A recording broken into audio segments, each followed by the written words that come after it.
Fox News alert, new twists in the drama surrounding the confirmation process for Supreme Court nominee Brett Kavanaugh. Welcome to a brand new hour of America's Newsroom. I'm Sandra Smith. And I'm Bill Hemmer. Good morning. Good Friday to you, Smitty. Dr. Christine Blasey Ford's legal team saying that she is willing to testify next week, but only under certain conditions. Meanwhile, President Trump tweeting his support. Judge Brett Kavanaugh, he writes, is a fine man with an impeccable reputation who was under assault by radical left-wing politicians who don't want to know the answers. They just want to destroy and delay. Facts don't matter. I go through this with them every single day in D.C. Straight to D.C., Capitol Hill, Mike Emanuel's watching Chuck Grassley's office and more. What do we know about the demands on behalf of Dr. Ford, Mike? Good morning. Bill, good morning to you. What attorneys for Professor Ford want are no lawyers doing the questioning. Only members of the Senate Judiciary Committee can ask questions in the hearing. She does not want Judge Brett Kavanaugh in the room with her, and she insists that Kavanaugh must go first. Several of the Ford requests are non-starters, according to a Senate aide. Quote, the committee does not issue subpoenas in the process of considering nominations.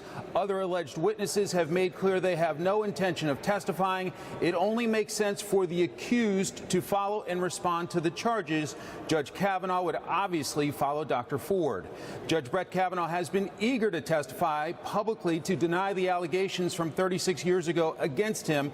Kavanaugh sent a letter to Judiciary Chairman Chuck Grassley last night saying he would be here on Monday and very much wants to clear his name. Kavanaugh writing, since the moment I first heard this allegation, I have categorically and unequivocally denied it. I remain committed to defending my integrity. Kavanaugh is ready to go on Monday. Professor Ford would prefer Thursday. Bill? Okay, so what's the reaction from lawmakers? What are you hearing from the White House, those watching this rather closely?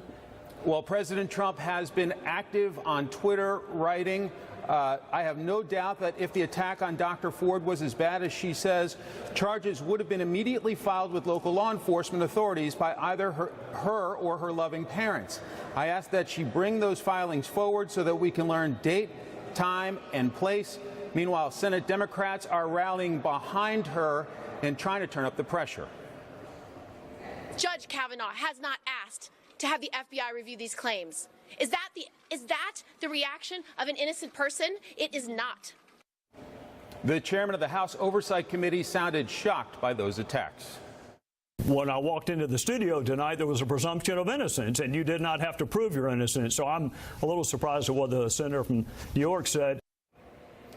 I'm told Chairman Grassley is speaking with key senators and members of his committee. With a 51-49 majority, he cannot afford to lose senators like Jeff Flake or Susan Collins. Bill? And we're watching all that. Thank you, Mike Emanuel.